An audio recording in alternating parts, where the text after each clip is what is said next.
السلام عليكم ورحمة الله وبركاته. إن الحمد لله نحمده ونستعينه ونستغفره ونعوذ بالله من شرور أنفسنا ومن سيئات أعمالنا. من يهده الله فلا مضل له ومن يضلل فلا هادي له. وأشهد أن لا إله إلا الله وحده لا شريك له وأشهد أن محمدا عبده ورسوله صلى الله تعالى عليه وعلى آله وصحبه وسلم تسليما كثيرا. أما بعد فقد قال الإمام البخاري رحمه الله تعالى باب التعوذ من غلبة الرجال. قال حدثنا قتيبة قال حدثنا إسماعيل بن جعفر عن عمرو بن أبي عمرو مولى المطلب بن عبد الله بن حنطب أنه سمع أنس بن مالك رضي الله عنه يقول قال النبي صلى الله عليه وسلم لأبي طلحة التمس لنا غلاما من غلمانكم يخدمني الحديث. সম্মানিত ভাতৃমণ্ডলী, আল্লাহ রাব্বুল আলামিনের প্রশংসা এবং প্রিয় নবী সাল্লাল্লাহু আলাইহি সাল্লামের উপর সালাত ও সালামের পর আজ শনিবার 18 রমজান 1447 হিজরি মোতাবেক 7 মার্চ 2026 আমাদের ধারাবাহিক আলোচনা সহিহুল বুখারীর দোয়ার পর্ব নম্বর 10। এই দোয়ার পর্বের অধ্যায় নম্বর 36 থেকে আজকে আমরা শুরু করব। হাদিস নম্বর 6363। আজকে বেশ কিছু অনিষ্ট মন্দ জিনিস, মন্দ বিষয়, যেগুলি থেকে আশ্রয় কামনার দোয়া আলোচনা করব। সামনে যে হাদিসগুলি আসছে, দুনিয়ায় আমাদের জন্য অনেক অনিষ্টকারী বিষয় রয়েছে, অনেক মন্দ বিষয় রয়েছে যেগুলি আমাদের ক্ষতি সাধন করে দিনের ক্ষেত্রে, দুনিয়ার ক্ষেত্রে, শারীরিক, মানসিক, পারিবারিক, আর্থিক সব দিক থেকে। এ সমস্ত অনিষ্ট বালা মুসিবত থেকে আশ্রয় কামনার বেশ কিছু দোয়া আসবে আজকে। আল্লাহ রাব্বুল আলামিন সমস্ত বালা মুসিবত থেকে আপনাদের আমাদের সকলকে হেফাজতে রাখেন। সুতরাং এই দোয়াগুলি আরবিতে করতে পারলেই বেশি ভালো। নবী সাল্লাল্লাহু আলাইহি সাল্লামের বরকতপূর্ণ ভাষা, হাদিসের দোয়া। আর যদি কারো পক্ষে মুখস্থ করা সম্ভব না হয়, বয়স হয়ে গেছে, মুখস্থর বয়স হয়তো আর নেই, ভুলে যাচ্ছেন, তাহলে নিজের ভাষায় অন্তত অর্থগুলি বুঝে নিয়ে নিজের ভাষায়ও যদি আল্লাহর কাছে আশ্রয় কামনা করেন, এসব আলা মুসিবত, অনিষ্ট থেকে, মন্দ বিষয়গুলি থেকে তো আল্লাহ হেফাজতে রাখবেন।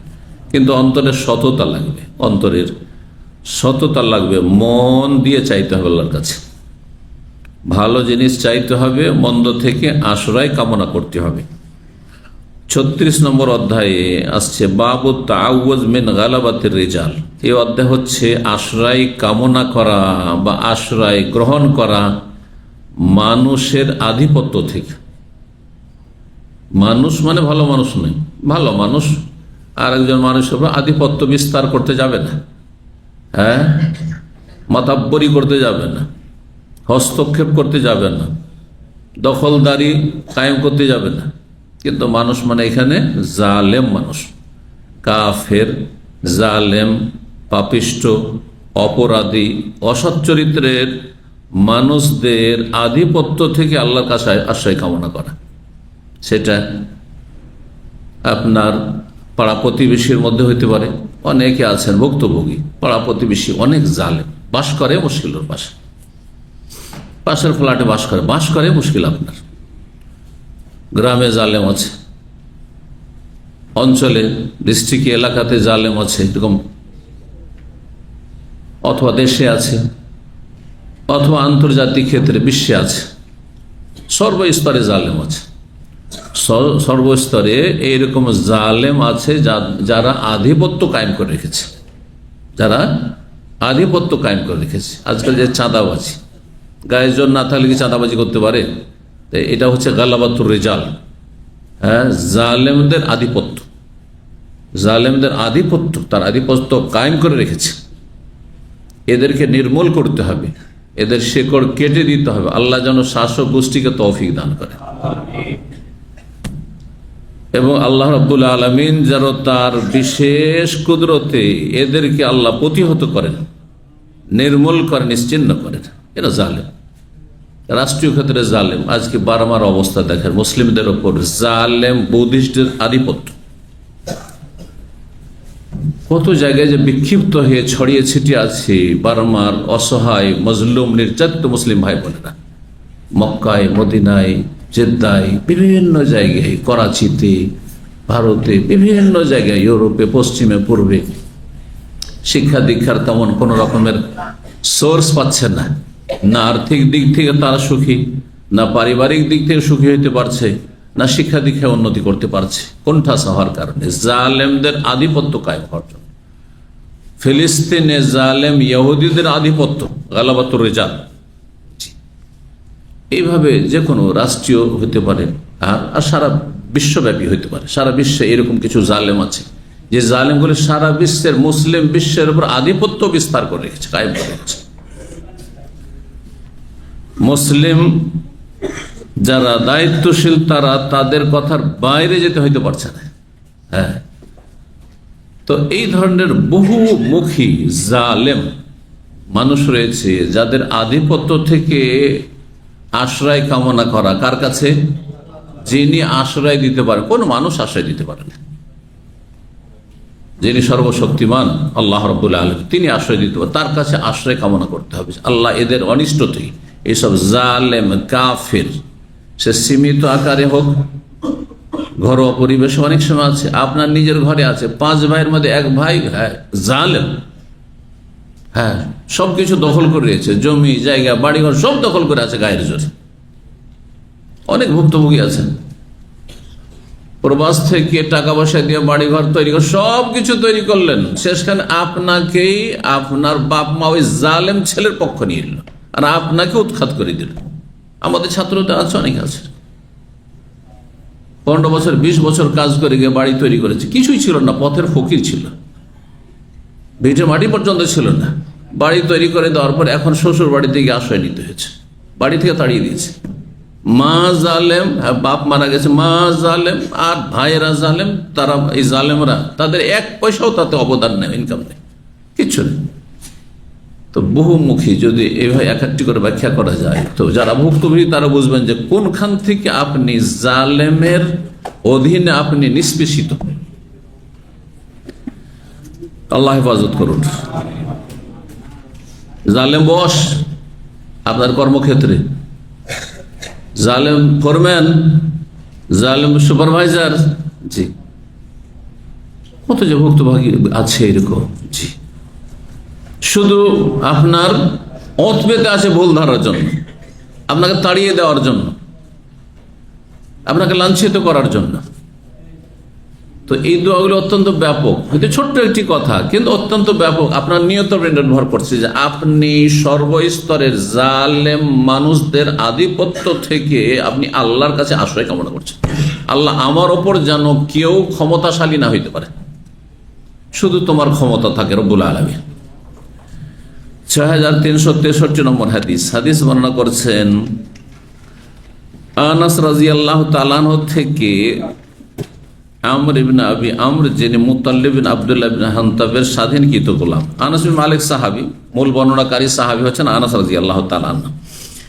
তিনি বলেন যে কালান নবী সাল্লাল্লাহু আলাইহি আবি তালহা, একদিন নবী সাল্লাল্লাহু আলাইহি ওয়াসাল্লাম আবু তালহাকে, মানে আনাস রাদিয়াল্লাহু তাআলা আনহুর সৎ বাবাকে বললেন, কি বলে, ইলতামিস লানা গোলামান মিন গিলমানিকুম ইয়াখদুমুনি, আমার জন্য বা আমাদের জন্য একটি ছেলে তলাশ করো তোমাদের গোত্র বা বংশের আনসারীদের মধ্য থেকে, একটি এমন ছেলে তলাশ করো তোমাদের ছেলেদের মধ্য থেকে, ইয়াখদুমুনি, যে আমার খেদমত করবে, আমার সাথে থাকবে, আমার খেদমত করবে।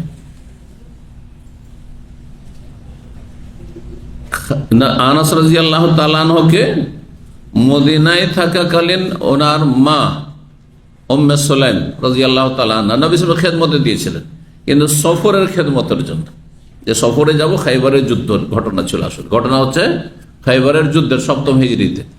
তো আমরা সফরে যাব, তো একজন ছেলে এমন লাগবে যে সফরে খেদমত করবে, এই আনসারী তোমাদের যে গোত্র আছে, তোমাদের গোত্র থেকে তলাশ করো। ফাখারাজে আবু তালহা, বলছেন আমাকে নিয়ে আবু তালহা বেরোলেন, মানে আর সৎ আব্বা বেরোলেন। ইউরদেফনি ওরা আহু, তার বাহনের পেছনে বসি, ওটের পিঠে। বাহনের পেছনে বসে আমাকে নিয়ে গেলেন, আর নিয়ে গিয়ে নবী সাল্লাল্লাহু আলাইহি ওয়াসাল্লাম বললেন যে এই যে আনাস আপনার খেদমত করবে এই সফরে। ফাকুন তো আখদম রাসূল আল্লাহ, আমি রাসূলুল্লাহ সাল্লাল্লাহু আলাইহি ওয়াসাল্লাম খেদমত করছিলাম। কুল্লামা নাযাল, যেখানে তিনি অবতরণ করতেন, যখন উটের পিঠে আছেন তো উটের পিঠে আছেন,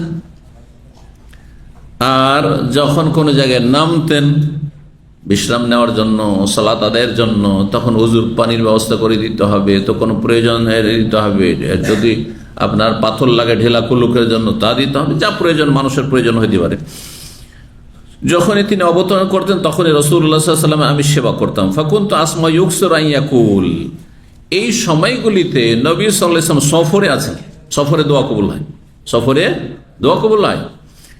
মুসাফিরের বেশ বিশেষ বিশেষ অবস্থা রয়েছে, বিশেষ বিশেষ ক্ষেত্র রয়েছে, বিশেষ বিশেষ সময়কাল রয়েছে, বিশেষ বিশেষ স্থান রয়েছে। স্থান, কাল, অবস্থা এই সবগুলি লক্ষ্য রেখে যদি দোয়া করেন তো দোয়া কবুল হওয়ার চান্স বেশি রয়েছে। যেমন এই রোজার অবস্থা, রোজার অবস্থার দোয়া, হ্যাঁ, রোজাবিহীন অবস্থার দোয়ার চাইতে বেশি ভালো। সারাদিন আপনি সকালবেলা, দুপুরে, বিকালে, যে কোনো সময়, আর যত ইফতারির সময় কাছে আসে তত বেশি রোজা কবুল হওয়ার চান্স রয়েছে। কারণ মানুষ যত বেশি ক্ষুধার্ত থাকে তত বিনয়ী হয়, যত বেশি ক্ষুধা পিপাসায় থাকে তত বেশি নমনীয়তা আসে মানুষের মধ্যে, অহংকার মুক্ত হয়। মানুষের অহংকার কেন আসে? খায় বেশি, হ্যাঁ, যখন লোড বেশি করে তখন আনলোড তো করতে হবে, তখন হ্যাঁ তার দাপট আর তার অহংকার, দাম্ভিকতা আর তার যৌন চাহিদা আর শারীরিক চাহিদা, বিভিন্ন রকমের চাহিদা, হারামে ডুবে যাওয়া, এগুলো হয়ে থাকে। এই জন্য যত খাবার পানাহারকে মানুষ কম করবে, সীমিত করবে, তত বেশি পাপমুক্ত থাকতে পারবে। এই হেকমতের জন্য আল্লাহ রমজান মাসের সিয়াম ফরজ করেছে, যে একটা মাস খাবার দাবার একটু কন্ট্রোল করে সংযত হন। শারীরিকভাবে সংযত যখন হবেন তখন আপনি ইমানি দিক থেকে সংযত হইতে পারবেন পাপ থেকে।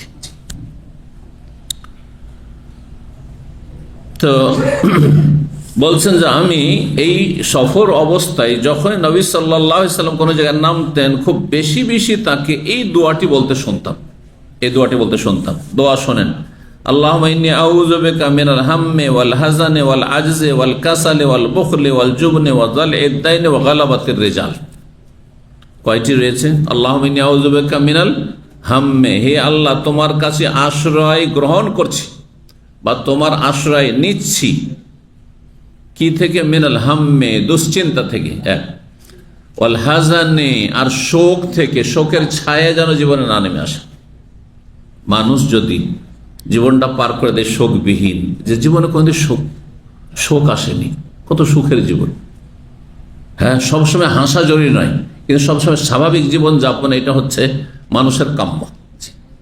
জীবনে শোকের ছায়া নেমে আসে। চিন্তা করুন, আপনার চোখের সামনে আপনার স্ত্রী যদি চলে যায়, আল্লাহ না করে আপনার ছেলে মেয়েকে চলে যায়, আপনার বাপ মা যায়, আপনার প্রিয়জন, আপনজন, অথবা আপনি বিপদ আপদের সম্মুখীন হওয়া, শোকের ছায়া জীবনে নেমে এসেছে, অঙ্গহানি হয়েছে, কত কষ্ট। চিন্তা করুন তো এগুলো। তো আল্লাহ রাব্বুল আলামিন কত বালা মুসিবত, অনিষ্ট থেকে আপনাকে আমাকে বাঁচিয়ে রেখেছেন। অন্য ভুক্তভোগীরা হ্যাঁ সেগুলি ভোগ করছে, তারা জানে সেগুলির কষ্ট। জীবনে যতক্ষণ শোকের ছায়া নেমে না এসে বুঝতে পারবেন না। তো হাজান মানে হচ্ছে শোক, শোক থেকে জীবনে আল্লাহ ওই রকম শোক না আসে, যেই শোক মানুষকে একেবারে কি করে দেয়, অসহায় করে দেয়। সামান্য হালকা কিছু শোক আসা স্বাভাবিক, হ্যাঁ, যাতে ধৈর্য ধারণ করা যায়। ওয়াল আজজ, এবং অক্ষমতা থেকে, কোনো কাজের অক্ষম না হয়ে যায়। কিছু মানুষের নেগেটিভ স্বভাব আছে, যে কোনো কাজ বলেন ভাই এটা আমার দ্বারা হবে না, মানে বিদেশে এসছো ড্রাইভিং শিখে নাও, আজকাল কাজ কাম পাওয়া যায় না, বলছে আমি পারবো না, পারবো না বলে কোনো কিছু নেই। ছেলেকে মাদ্রাসায় লেখাপড়া করতে পাঠাচ্ছে, বলছে না আমি পারবো না। স্কুলে পড়াচ্ছে, আমি পারবো না। সায়েন্সে দিচ্ছে, বলছে আমার দ্বারা হবে না। কথা বুঝতে পারছেন? আপনি দুনিয়ায় শিখাবেন, ধরেন, হ্যাঁ, যে কোনো কাজ না। আল্লাহ এ অক্ষমতা থেকে, অপারগতা থেকে, আমি পারবো না কেন, আরে সবাই পারছে, আমি কেন পারবো না? কথা বুঝতে পারছেন? সবসময় ইতিবাচক হবেন। আল্লাহ অক্ষমতা আমার মধ্যে না আসে, মনের দুর্বলতা। এটি পারবো না শব্দটি মনের দুর্বলতা, আরে পারেন না পারেন, রেজাল্ট আল্লাহ রাব্বুল আলামিনের হাতে, আপনার হাতে নয়। আমি পারবো কি পারবো না, কিন্তু পারার জন্য চেষ্টা করতে হবে। এখন মাদ্রাসায় লেখাপড়া করছেন, মানুষকে এলেম শিখে দুটো এলেম দিতে হবে। যদি স্টেজে এসে বলতে হয় যে ভাই 5 মিনিট কথা বলছেন, আমি পারবো না ভাই, পারবে না তো কি করবে তুমি? পারতে হবে, কথা বুঝতে পারছেন? হ্যাঁ, হারাম কাজ পারবো না, পাপ করতে পারবো না, এটা অবশ্যই, এটা ফরজ। কিন্তু আমি ভালো কাজ করতে পারবো না যেটাতে একটা হালাল টাকা আসবে, রুজি আসবে, অথবা একটা নেকি আসবে, এটা অবশ্যই পারবো। কেন পারবো না? পারবো। এবং সারা রাত জেগে বন্দি করতে হবে, হ্যাঁ বলছি পারবো না। কেন পারবো না? কেন দুনিয়াদারি করতে গিয়ে কেমন করে পারছে, অন্যরা কেমন করে পারছে? তাহাজ্জুদ ভাই আমি পারবো না ভাই, আমার ঘুম ভারী। কেন পারবো না? আমি আমার ঘুমকে কন্ট্রোল করতে পারবো না? অবশ্যই। তো অপারগতা বা অক্ষমতা থেকে আশ্রয় কামনা করছি। 4 নম্বর ওয়াল কাসাল, অলসতা। অলসতা, অলস মানুষ জীবনে কোনোদিন উন্নতি করতে পারবে না। দুনিয়ার উন্নতি করতে পারবে না, দিনের উন্নতি করতে পারবে, কিচ্ছু হইতে পারবে না। অলসতাকে দূরে রাখতে হবে এবং রবের কাছে আশ্রয় কামনা শিখিয়েছেন। ওয়াল কাসাল ওয়াল বখুল, কৃপণতা, কৃপণ হবেন না। আপনি দেবেন, আল্লাহ আপনাকে দেবেন, ইয়াকিন রাখেন। আপনি যত খরচ করবেন নেকির কাজে, কিন্তু আপনার বিলাসিতায় নয়। আপনি এই কথা ভাববেন না যে আমি বিলাসিতায় খরচ করব, হ্যাঁ, আর খেয়ে দিয়ে সব শেষ করে দেবো, হ্যাঁ, আর ভালো ভালো রেস্টুরেন্ট শুধু আমি যাব আর খেয়ে দেখবো, দেখি সব রেস্টুরেন্ট আমার ট্রাই করা আছে। না, এগুলো মূর্খদের কাজ। হ্যাঁ, এগুলি হচ্ছে দুনিয়াদারদের, পেট পূজারীদের কাজ।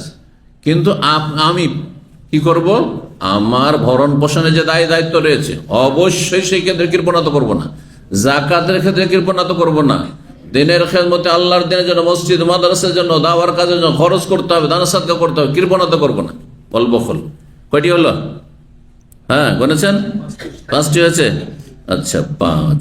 তারপরে ওয়াল জুবনে, আর কাপুরুষতা থেকে। কাপুরুষ মানে সব জায়গায় হিম্মত হারিয়ে দেওয়া। হ্যাঁ, একজন জালেমকে প্রতিহত করতে গিয়ে মার খেয়ে নিচ্ছেন, কিন্তু হ্যাঁ ফেল ফেল করে তাকাচ্ছেন না, কাপুরুষ হবেন না। কাফেরের সামনে, জালেমের সামনে কাপুরুষ হবেন না। কাপুরুষতা, কাপুরুষ। আর্থিক ক্ষেত্রে কাপুরুষ, যারা বিয়ে করে যৌতুক নিয়ে, এর কাপুরুষ। ভরণ পোষণ চালাতে পারবে না, সেজন্য শ্বশুর বাড়ি থেকে পয়সা নেই, তারপর বিয়ে করে, কাপুরুষ। সুপুরুষ হচ্ছে, বীর পুরুষ হচ্ছে যে আমি বিয়ে করব, আমি খরচ চালাবো, ভরণ পোষণের দায়িত্ব আমার, আমি কেন ওদের কাছে পয়সা নেব? 18 বছর 20 বছর এই কত যত্ন সহকারে আদরের সাথে মানুষ করে দিয়েছে, এরপর আর কি চাই তাদের কাছে? আরো দেব, আমি নেব না। এটা হচ্ছে সুপুরুষের কাজ। কাপুরুষতা থেকে কয়টি হয়েছে?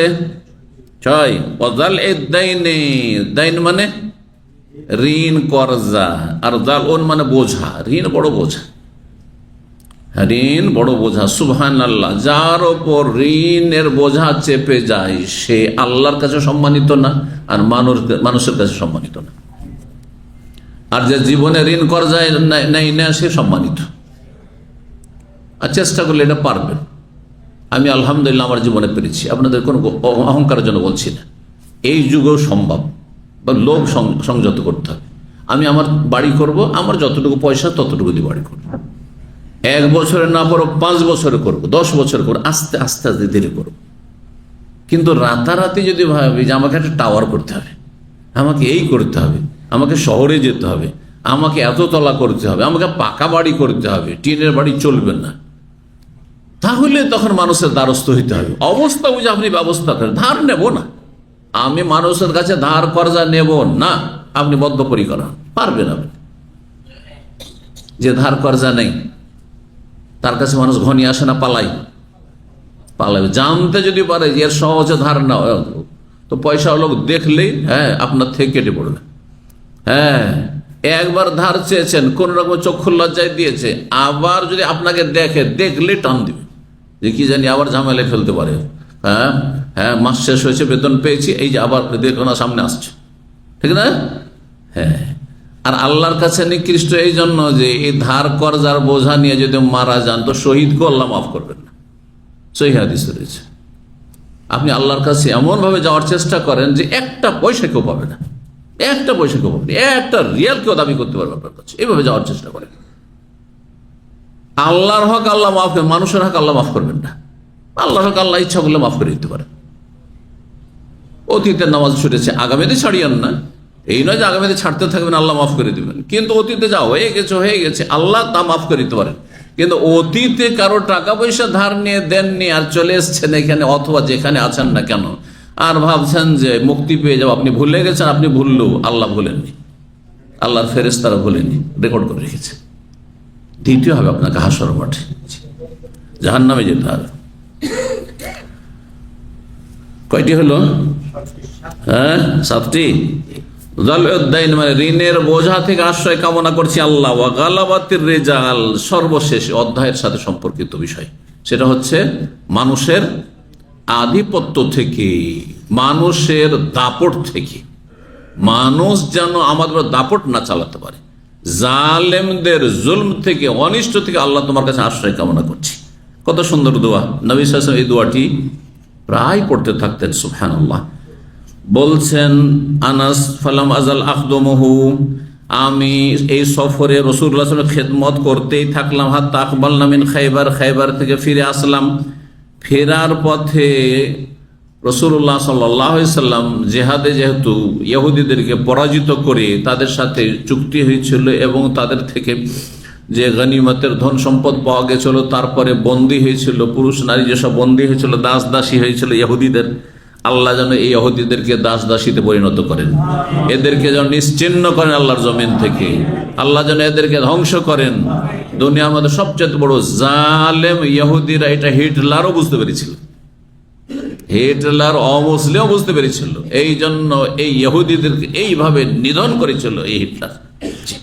আল্লাহ যেন এদেরকে ধ্বংস করেন। আল্লাহ আহলিকি জালিমিন আবি জালিমিন, আল্লাহ জালেমকে দিয়ে জালেমকে ধ্বংস করো এবং মুসলিমদের আল্লাহ হেফাজত করো, মুসলিমদেরকে মুসলিম সত্যিকার হওয়ার তৌফিক দান করো। বলছেন যে খাইবার থেকে ফিরে আসছিলাম। ওয়া আখবালা বিসাফিয়া বিনত হুয়াই, রাসূলুল্লাহ সাল্লাল্লাহু আলাইহি সাল্লাম সাফিয়া রাদিয়াল্লাহু তাআলা আনহা, তিনি ইসলাম গ্রহণ করলেন, বন্দী হলেন, আর তারপরে রাসূলুল্লাহ সাল্লাল্লাহু আলাইহি সাল্লাম তাকে নিজের জন্য রাখলেন এবং তাকে স্বাধীন করে দিয়ে বিবাহ করলেন। সাফিয়া রাদিয়াল্লাহু তাআলা আনহা একজন ইহুদিদের প্রধান, ইহুদিদের যে নেতার মেয়ে। এই জন্য রাসূলুল্লাহ সাল্লাল্লাহু আলাইহি ওয়াসাল্লামকে সাহাবীরা পরামর্শ দিলেন যে ইয়া রাসূলুল্লাহ, এটি অন্য কোনো সাহাবীকে, এই সাফিয়াকে ভাগ বন্টনে দেওয়া ঠিক হবে না, কারণ একজন আপনার ইহুদিদের প্রধানের যেহেতু মেয়ে, সুতরাং আপনি তাকে দেখে নেন। কাদ হাযা রাসূলুল্লাহ তাকে মনোনীত করলেন। ফাকুনতু আরাহু ইউহাউই ওয়ারাহু, বলছেন আনাস যে আমি নবী সাল্লাল্লাহু আলাইহি ওয়াসাল্লামকে দেখছিলাম যে রাসূলুল্লাহ সাল্লাল্লাহু আলাইহি ওয়াসাল্লাম তার বাহনের পিঠে তার জন্য কি করছিলেন, একটি জায়গা ঘিরে দিচ্ছিলেন, কি দিয়ে, চাদর দিয়ে অথবা কম্বল দিয়ে, পর্দা করার জন্য, যেহেতু রাসূলুল্লাহ সাল্লাল্লাহু আলাইহি ওয়াসাল্লামের সহধর্মিণী, স্বাধীন করে দিয়ে বিয়ে করেছিলেন। সুম্মা ইউরদিফুহা, তারপরে ওরা পেছনে বসিয়ে নিয়েছে। হাত্তা ইযা কুন্না বিসসাহবা, খাইবার থেকে মদিনার পথে ফেরার পথে সাহবা নামক স্থানে যখন আমরা অবতরণ করলাম, সানা হাইসান ফি নেতাইন, চামড়ার দস্তরখানে এক ধরনের হালুয়া, খেজুর মিশানো হালুয়া তৈরি করে প্রস্তুত করলেন। কি করার জন্য? ওলিমার জন্য। বিয়ে করলে কি করতে হবে? অলিমা করতে হবে। যার যেমন অবস্থায় সেই রকম অলিমা করবে। গরিব গরিবের মতো অলিমা করবে, আর সচ্ছল লোকেরা সচ্ছলদের মতো অলিমা করবে। অলিমায় সচ্ছল অসচ্ছল, আমির গরিব, এলাকার গ্রামের সবাইকে ডাকতে হবে। এই নয় যে শুধু ধনী ধনী দেখে ডাকবেন আর গরিবকে দাওয়াত দেবেন না, এটি নিকৃষ্ট অলিমা। এই দাওয়াতে কোনো বরকত নেই, এই বিয়েতে কোনো বরকত নেই, নবী সাল্লাল্লাহু আলাইহি সাল্লাম বলেছেন। সুম্মা আরসালানি, আনাস বলছেন আমাকে পাঠিয়ে দিলেন কিছু লোককে দাওয়াত দেওয়ার জন্য। ফাদাওয়াত রিজালান, কিছু লোককে আমি দাওয়াত দিলাম যে নবী সাল্লাল্লাহু আলাইহি ওয়াসাল্লাম আপনাদেরকে ডাকলেন, কিসের জন্য? ওলিমার দাওয়াত খরচ। ফাকালু, তারা খাওয়া দাওয়া করলেন। ওয়াকানা যালিকা বিনাউহু বিহা, আর এটি ছিল রাসূলুল্লাহ সাল্লাল্লাহু আলাইহি ওয়াসাল্লামের বাসর যাপন। এই ওলিমার সাথে বাসর যাপন। ওলিমার জন্য সুন্নত তরিকা হচ্ছে যেই দিন বাসর হবে সেই দিনে অলিমা হবে, এটি হচ্ছে সুন্নাহ। হয় বাসরের আগে অলিমা অথবা বাসরের সকালবেলা অলিমা পরে, এটি হচ্ছে সুন্নাত, বেশি আগে পরে না করে। সুম্মা আখবালা, তারপরে এগিয়ে আসলেন মদিনার উদ্দেশ্যে। হাত্তা বাদালাহু ওহদুন, ওহদ প্রকাশ পেল। ওহদ পর্বত দূর থেকে দেখা যাচ্ছে। এখনো মদিনা যদি বাই রোডে যান অথবা আমরা ফ্লাইটে যখন যাই, তো ফ্লাইটে আগে থেকে ওহদ পাহাড় দেখতে পাওয়া যায়, কারণ এয়ারপোর্টের কাছাকাছি এদিক থেকে যেতে দেখতে পাওয়া যায়। তো ওহদ দেখতে পেলেন, যেহেতু উত্তর দিক থেকে আসছিলেন, আর মদিনার উত্তর দিকে ওহদ পাহাড় রয়েছে, আর খাইবার উত্তর দিকে রয়েছে 170 কিলোমিটার দূর মদিনা থেকে। ওহদ পাহাড় যখন দেখতে পেলেন তখন বললেন রাসূলুল্লাহ সাল্লাল্লাহু আলাইহি ওয়াসাল্লাম, হাযা জাবালুন, এটি এমন একটি পর্বত, ইউহিব্বুনা, যা আমাদেরকে ভালোবাসে, অনুহিব্বুহু, আর ওহদ পর্বতকে আমরাও ভালোবাসি। মানুষ ছাড়াও হ্যাঁ আল্লাহর অন্য সৃষ্টিরও ভালোবাসার কি আছে, ক্ষমতা আল্লাহ দিয়েছেন, কিন্তু তার ভালোবাসার ধরন তার মত, সেটা আমরা বুঝি না। এই জন্য ফেরাউন এবং ফেরাউনের সেনাবাহিনীকে আল্লাহ যখন ডুবিয়ে ধ্বংস করেছেন লোহিত সাগরে, মূসা আলাইহিস সালামের সাথে তার উম্মতের লোকেরা যারা মুমিনিন ছিল, তারা তো পার হয়ে গেল, সাগর পার হয়ে গেল। আল্লাহ কোরআনে বিভিন্ন জায়গায় ঘটনা বর্ণনা করেছেন। আর যখন তাড়া করে আসছিল ফেরাউন তার সেনাবাহিনী নিয়ে, তারা দেখলো যে শুকনা রাস্তা নেমে গেল, যেমন নেমে গেল আল্লাহ বলে, পানি তুই এখন একাকার হয়ে যা, আর তোকে রাস্তা রাখার দরকার নেই, কাজ শেষ হয়ে গেছে। ডুবে ধ্বংস হইল ফেরাউন এবং ফেরাউনের সেনাবাহিনী। তো ওই মর্মে সূরা দোখান আল্লাহ কি বলছেন জানেন? আল্লাহ বলছেন, ফামা বাকাত আলাইহিমুস সামাউ ওয়াল আরদু, এরা যখন ধ্বংস হয়েছিল ফেরাউন আর ফেরাউনের হাজার হাজার সেনাবাহিনী, তাদের উপর আকাশ জমিন কিছুই কান্না করেনি। ফামা বাকাত আলাইহিমুস সামাউ ওয়াল আরদু, আসমান জমিন কিছুই কান্না করেনি, কষ্ট পায়নি, সবই খুশি হয়েছিল। তাহলে বোঝা গেল যে জালেম কাফের ধ্বংস হইলে আসমান জমিন কান্না করে না। এর বিপরীত অর্থ কি? বিপরীত অর্থ বুঝেন? আল্লাহর নেক বান্দা ভালো মানুষ যদি মারা যায়, তাহলে আসমান জমিন, আল্লাহর সৃষ্টি, গাছপালা, পাথর, পাহাড়, পর্বত সবকিছু কান্না করে। যখন কান্না করে প্রমাণিত হলো এই আয়াত দ্বারা, নেগেটিভ পজিটিভ দিয়ে, বুঝতে পারছেন না? তাহলে ওহদ পাহাড় ভালো মানুষদেরকে ভালোবাসে, এই কথা ঠিক না? হ্যাঁ, পাহাড়ে ভালোবাসে। যেই জায়গায় একজন নামাজি নামাজ পড়েছে, যেই জায়গায় দোয়া করেছে, যেই জায়গায় জিকির আজকার তওবা ইস্তেগফার করেছে, যেই জায়গায় ইবাদত বন্দি করেছে, সেই জায়গাগুলি সাক্ষী থাকবে আল্লাহর কাছে, যেদিন সাক্ষী দেবে। এবং এই জায়গাগুলি যখন পাবে না ওই লোককে, তখন কান্না করবে। আল্লাহু আকবার। জি, যে জায়গায় আমরা দিনের কথা আলোচনা করছি, যে জায়গায় আলোচনা শুনছেন, বসে আছেন নেকির কাজে, এই জায়গাগুলি যখন আমাদেরকে না পাবে, তখন কান্না করবে। কোরআনের এই আয়াত দ্বারা প্রমাণিত হয় যে কাফের জালেমদের ওপর আসমান জমিন কান্না করেনি। সুতরাং মুমিন মুসলিম ভালো মানুষদের চলে যাওয়াই এই সমস্ত আল্লাহর সৃষ্টি কি করবে? কান্না করবে, শোকের ছায়া তাদের উপর নেমে আসবে। জি। ফালাম্মা আশরাফা আলাল মদিনা, যখন মদিনা দেখতে পেলেন, ওহদ পাহাড় তো উঁচা, দূর থেকে দেখা যাচ্ছিল, তারপর আরো কাছে আসলেন, তখন মদিনার বাড়ি ঘরগুলি দেখতে পাচ্ছেন। তখন বলে, আল্লাহুম্মা, হে আল্লাহ, ইন্নী উহাররিমু মা বাইনা জাবালাইহা, এই মদিনার দুই পর্বতের মধ্যস্থলকে আমি হারাম বলে ঘোষণা করছি, সম্মানিত বলে ঘোষণা করছি। যেমন মক্কার হারাম এরিয়া আছে, তেমন মদিনার হারাম এরিয়া আছে। জানেন না? জানেন না? কয়জন জানেন? খুব অল্পই জানেন। মক্কার হারাম জানেন? হ্যাঁ, মক্কার অধিকাংশ লোকেরা জানে। মক্কায় হুদুদে হারাম, মানে হারামের বর্ডার আছে। দেখবেন যে পিলারগুলি দেওয়া আছে যে এখানে হারাম কি হচ্ছে, শুরু হচ্ছে, যখন ঢুকতে যাচ্ছেন ওই দিকে যখন হারাম শেষ হচ্ছে, আছে না? ঠিক ওই রকম মদিনা তো আছে। মদিনা তো পিলার দেওয়া আছে, হয়তো অনেকেই খেয়াল করেননি। মদিনার হারাম ঘোষণা করেছেন আল্লাহ রাব্বুল আলামিন শেষ রসুল মুহাম্মদ সাল্লাল্লাহু আলাইহি ওয়াসাল্লামের মাধ্যমে। আর মক্কার হারাম ঘোষণা করেছেন আল্লাহ রাব্বুল আলামিন কার মাধ্যমে? ইব্রাহিম আলাইহিস সালামের মাধ্যমে। বলছে আল্লাহ, ইন্নী উহাররিমু মা বাইনা জাবালাইহা, আমি হারাম ঘোষণা করেছি এই মদিনার দুই পর্বতের মধ্যস্থলকে মিসলাম্মা হারামা ইব্রাহিম মক্কাতা, যেমন হারাম ঘোষণা করেছেন ইব্রাহিম আলাইহিস সালাম মক্কাতুল মুকাররমাকে, সম্মানিত। হারাম মানে সম্মানিত, মসজিদে হারাম বলছেন না। তারপরে মদিনাকে, আমাদের বাংলা ভাষীরা মদিনাকে মদিনা বলছেন, হ্যাঁ, কিন্তু মসজিদে নববীকে অধিকাংশ লোকের কি বলে? হারাম। কোথায় যাচ্ছেন? হারাম যাচ্ছেন। আপনি ওখানে গিয়ে যদি আপনি ওই ট্যাক্সিতে, এক সময় 2 রিয়ালের ট্যাক্সি আমরা পেয়ে, মদিনা ইউনিভার্সিটি থেকে 2 রিয়াল লাগতো, এখন 5 রিয়াল হয়ে গেছে। যেমন এখান থেকে খোবার গেলে এক সময় 2 রিয়ালে যাওয়া যেত। আজকে থেকে 25, 26, 27 বছর আগে এইখানে করে দাঁড়িয়ে রিয়াদ ব্যাংকের কাছে 2 রিয়ালে খোবার বা 3 রিয়ালে তুকবা এগুলো যাওয়া যেত। কিন্তু যারা দীর্ঘদিন আছেন, এখন কি আছে ওই যুগ? সুবহানাল্লাহ। তো আল্লাহ যেন বরকত দান করেন আমাদের। তো মদিনা ইউনিভার্সিটি থেকে 5-6 কিলোমিটার মসজিদে নববী। হ্যাঁ, তো এই বধূ ড্রাইভার গুলো ওইসব মদিনা ইউনিভার্সিটি গেটে শুনে হারাম হারাম হারাম করতো। হারাম হারাম মানে মসজিদে নববী বোঝাচ্ছে। কিন্তু শুধু মসজিদে নববী হারাম নয়, বরং চারপাশে বেশ কয়েক কিলোমিটার ধরে, পূর্ব পশ্চিম উত্তর দক্ষিণ চারিদিকে তার সীমানা রয়েছে। মদিনার হারামের এলাকা আর মক্কার হারামের এলাকা। আল্লাহ বারিক লাহুম ফি মুদ্দিহিম ওয়া আসামি, হে আল্লাহ তুমি মদিনাবাসীর জন্য বরকত দাও তাদের মুদের আপনার মাপে এবং তাদের সায়ের মাপে, অর্থাৎ তাদের রুজি রিজিকে বরকত দান করা। মুদ এক ধরনের কাঠা পাত্র হইতো, আর সা এক ধরনের কাঠা হইতো। মুদ এমন একটি কাঠা যাতে মোটামুটি 600 গ্রামের মতো আসতো, আর সা হচ্ছে মোটামুটি 2.5 থেকে 3 কেজি, 2.5 থেকে 3 কেজি। এগুলি কাঠাতে মাপা হইতো। একসময় আমাদের দেশেও কাঠাতে মাপা হতো চাউল, দেখেছেন? চাউল শুধু না, আমরা তো ছোটকালে ধান পর্যন্ত দাঁড়ি পাল্লাতে মাপা হইতো না। ধান কিসে মাপতো? আড়িতে।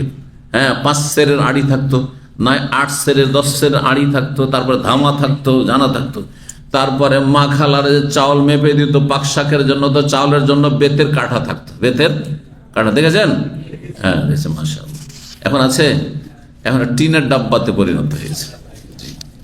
37 নম্বর অধ্যায়, বাবু তাওয়াজ মিন আযাবিল কবর। এই অধ্যায় হচ্ছে আশ্রয় কামনা করা কবরের আযাব থেকে। কবরের আযাব আর একটি বড় বিপদ, সুবহানাল্লাহ। এটি হচ্ছে মানুষের মারা যাওয়ার পরে প্রথম মঞ্জিল। এখানে যদি ভাগ্য ভালো হয় তাহলে আগামীতে ভাগ্য ভালো, আর কোনো চিন্তা নেই। আর কবরে যদি ফেঁসে যায় তাহলে আগামীতে শাস্তি আছে, শাস্তি আছে। সেটা স্থায়ী হইতে পারে কাফের মুশরিকের জন্য, ঈমান ভঙ্গকারীর জন্য, মুরতাদের জন্য। আবার অস্থায়ী হইতে পারে, ক্ষণস্থায়ী হইতে পারে, সাময়িক হইতে পারে মানুষের পাপ হিসাবে। কিন্তু কবরে যেই ব্যক্তি রেহাই পেয়ে গেল, মনকে নাকিরে সওয়ালের জবাব দিতে পারলো, আর তারপরে কবরে নিয়ামত শুরু হয়ে গেল। আযাব শুধু না, নিয়ামত হয় মুমিন বান্দাদের। যেমন পাপীদের আযাব হয়, তার মুমিনদের আল্লাহ কবরের নিয়ামত দিয়ে পুরস্কৃত করে, সম্মানিত করেন। তো কবরের আযাব থেকে আশ্রয় কামনা করা 6364 নম্বর হাদিস। বেশি বন্ধ করে দেন একটি। বলছেন মুসা বিন উকবা বর্ণনা করেছেন, সামিআতু উম্মে খালেদ বিনতে খালেদ থেকে শুনেছি, তিনি বলেন ওয়ালাম আসমা আহাদান সামিআ মিনান নবী গায়রাহা, আর আমি আর অন্য কারো কাছ থেকে শুনিনি যিনি শুনেছেন নবী সাল্লাল্লাহু আলাইহি ওয়াসাল্লাম থেকে এই উম্মে খালেদ ছাড়া। অর্থাৎ তিনি যে সূত্রে শুনেছেন, একজন মহিলা সাহাবিয়া থেকে শুনেছেন এই হাদিসটি। কি যে সামিআতুন নবী সাল্লাল্লাহু আলাইহি ওয়াসাল্লাম, এই মহিলা বলছেন আমি নবী সাল্লাল্লাহু আলাইহি ওয়াসাল্লাম বলতে শুনেছি, ইয়াতাআওয়াযু মিন আযাবিল কবর, কবরের আযাব থেকে তিনি আশ্রয় কামনা করতেন। আল্লাহুম্মা ইন্নী আউযু বিকা মিন আযাবিল কবরে, আল্লাহ কবর আযাব থেকে রক্ষা করো। নবী সাল্লাল্লাহু আলাইহি ওয়াসাল্লাম কবর আযাব থেকে রক্ষা কামনা করতেন কেন? আমাদেরকে শিক্ষা দেওয়ার জন্য না? নবীকে কবর আযাব হবে? আমাদেরকে শিক্ষা দেওয়ার জন্য। জি। 6365 নম্বর হাদিস বর্ণনা করেছেন আব্দুল মালিক বর্ণনা করেছেন, তিনি বর্ণনা করেছেন মুসআব থেকে। قال كان سعد يأمر ب50, সাদ বিন আবি ওয়াক্কাস রাদিয়াল্লাহু তাআলা আনহু তিনি 5টি উপদেশ দিতেন বা 5টি নির্দেশ দিতেন। ওয়ায়াযকুরুহুন্না আনিন নবী সাল্লাল্লাহু আলাইহি ওয়াসাল্লাম, এবং সেই 5টি বিষয় আলোচনা করতেন নবী সাল্লাল্লাহু আলাইহি ওয়াসাল্লাম থেকে। আন্নাহু কানা ইয়ামুরু বিহিন্না, যে নবী সাল্লাল্লাহু আলাইহি ওয়াসাল্লাম 5টি উপদেশ দিয়েছেন, মানে 5টি অনিষ্ট থেকে আশ্রয় কামনার দোয়া শিখিয়েছেন। কি এখানে 5টি রয়েছে? প্রথম হাদিসটিতে কয়টি পেয়েছেন? 7টি। 8টি। মাশাআল্লাহ। আল্লাহু ইন্নী আউযু বিকাল বুখলি ওয়া আউযু বিকাল জুবনি ওয়া আউযু মিন আন উরাদ্দা ইলা আরযালিল উমর ওয়া আউযু বিকা মিন ফিতনাতিদ দুনিয়া ওয়া ফিতনাতিদ দাজ্জাল ওয়া আউযু বিকা মিন আযাবিল কবর। অর্থ করি, বলছেন হে আল্লাহ, ইন্নী আউযু বিকা, তোমার কাছে আশ্রয় গ্রহণ করছি, মিনাল বুখল মানে কৃপণতা থেকে, ও আউযু বিকা মিনাল জুবনে আর কাপুরুষতা থেকে। 2 3 নম্বর নতুন আসল, ও আউযু বিকা, তোমার কাছে আশ্রয় গ্রহণ করছি, আন ওরাদ্দা ইলা আরজালিল উমর, নিষ্ক্রিয় আয়ুতে যাতে করে আমাকে পৌঁছিয়ে না দেওয়া হয়, এমন আয়ুতে না পৌঁছে দেওয়া হয় আল্লাহ দীর্ঘায়িত করে যে আমি নিষ্ক্রিয় হয়ে যাই। কারো শখ আছে যে আমি এতদিন বাঁচতে চাই যাতে করে আমি শয্যাশায়ী, আর আমার পেশাব পায়খানার জন্য আমাকে কেউ নিয়ে যাবে, তাহলে পেশাব পায়খানা করতে পারি? কেউ চাইবেন? এইরকম আয়ু থেকে আশ্রয় কামনা শিখিয়েছেন। এরকম আয়ু ভালো না। আল্লাহ আমি শত শত বছর বাঁচি, শত শত বছর সুস্থ হয়ে থাকতে পারবেন? হ্যাঁ, না পারবেন না। সুতরাং আপনার এইভাবে এতদিন বেঁচে থাকাটা আপনার জন্য কল্যাণকর নয় কোনো দিক থেকে। তারপরে আপনি ইবাদত বন্দেগীও করতে পারবেন না, কিছুই করতে পারছেন না, নেকিও করতে পারছেন না, তো থেকে লাভটা কি দুনিয়াতে? এটিকে বলা হয়েছে আরজালুল অমর। আরজালুল অমর, আরজাল মানে হচ্ছে নিকৃষ্ট, মানে এমন আয়ু এমন বয়সে না পৌঁছে যায় যেটা নিকৃষ্ট বয়স, নিষ্ক্রিয় মানুষ হয়ে যায় যখন। ও আউযু বিকা মিন ফিতনাতিদ দুনিয়া, দুনিয়ার ফিতনা থেকে আল্লাহ আশ্রয় কামনা করছে তোমার। আর এর ব্যাখ্যা করতে গিয়ে বর্ণনা করবে ইয়ানি ফিতনাত দাজ্জাল, কিন্তু দাজ্জালের ফিতনা দুনিয়ার ফিতনা ছাড়া, আর দুনিয়া আরো মেলা ফিতনা আছে। দুনিয়া পয়সার ফিতনা আছে, হ্যাঁ, দুনিয়াতে নারী ফিতনা আছে, দুনিয়া গদির ফিতনা, ক্ষমতার ফিতনা। ক্ষমতার ফিতনায় মানুষ অনেকে মুনাফিক হয়ে যাচ্ছে, কাফেরদের সেবা যত্ন করছে, কাফেরদের ইশারা ইঙ্গিতে দেশকে জাহান্নামে ঢুকিয়ে দিচ্ছে। কথা বুঝতে পারছেন? কিসের জন্য? যে আমার ক্ষমতা টিকে থাকলেই হল, আমি ক্ষমতা থাকতে পারলেই হল, আমি একটা পদ পেলেই হইল। জি, মানুষকে খুন করছে। জি, আল্লাহ হেফাজত করুন। জি, এগুলো দুনিয়ার ফিতনা। পয়সার জন্য লড়াই ঝগড়া, স্বার্থের জন্য লড়াই ঝগড়া, এগুলো দুনিয়ার ফিতনা। যেই দুনিয়া হাসিল করতে গিয়ে মানুষ পাপে জড়িয়ে যায়, এগুলো দুনিয়া ফিতনা, এগুলো ফিতনা। যে জাহান্নাম নিয়ে চলে গেল, জান্নাত থেকে আপনাকে দূরে সরিয়ে দিল। ও আউযু বিকা মিন আযাবিল কবর, আর তোমার কাছে আশ্রয় গ্রহণ করছি কবরের আযাব থেকে। কয়টি হইল তাহলে? গণেছেন? 5টি না? জি। 6366 নম্বর হাদিস। হাদিস বর্ণনা করেছে মা আয়েশা রাদিয়াল্লাহু তাআলা আনহা, তিনি বলেন যে দাখালাত আলাইহি আজুজান মিন উজুজি ইহুদিল মদিনাহ, আমার বাড়িতে একদিন মদিনার ইহুদিদের 2 জন বৃদ্ধা প্রবেশ করল। 2 জন বৃদ্ধা মহিলা মা আয়েশা রাদিয়াল্লাহু তাআলা আনহার বাড়িতে গেল। কে ছিল তারা? ইহুদি। 2 জন মদিনার ইহুদি, তো মদিনায় ইহুদি বাস করতো প্রথম দিকে। ইহুদি 2 জন বুড়ি মহিলা মা আয়েশা রাদিয়াল্লাহু তাআলার বাড়িতে গেল।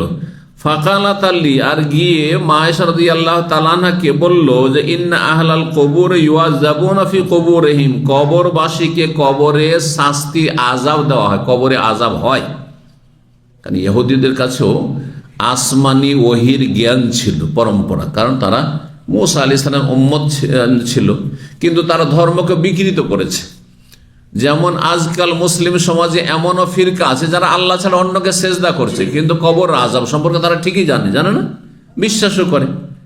হ্যাঁ, সাহাবায়ে কেরামদেরকে ভালোবাসে, হ্যাঁ, আল্লাহ রসুলকে ভালোবাসে, কিন্তু এদিকে মাজারে সেজদা করে, মাজারে চাদর চড়ায়, মাজারে গিয়ে রোগ ভালো করা কামনা করে, মাজারে গিয়ে সন্তান কামনা করে।